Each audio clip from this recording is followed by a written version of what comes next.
நீலகிரி மாவட்டம் ஊட்டிக்கு நாள்தோறும் ஏராளமான சுற்றுலா பயணிகள் வருகின்றனர். இங்கு வரும் சுற்றுலா பயணிகளில் பெரும்பாலானவர்கள் தாவரவியல் பூங்காவிற்கு செல்கின்றனர்.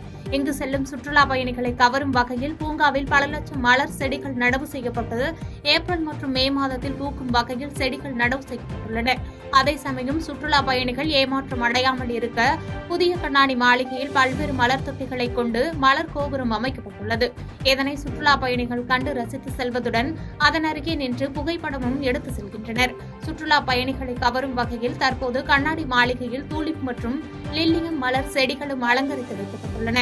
இந்த மலர்கள் சுற்றுலா பயணிகளை கவர்ந்து வருகின்றன.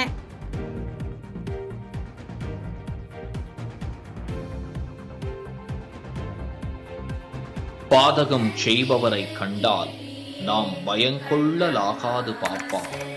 மோதி மிதித்து விடு பாப்பா, அவர் முகத்தில் உமிழ்ந்து விடு பாப்பா. அண்மை செய்திகளை உடனுக்குடன் தெரிந்து கொள்ள இணைந்திருங்கள் இயம்நாடு தொலைக்காட்சியுடன்.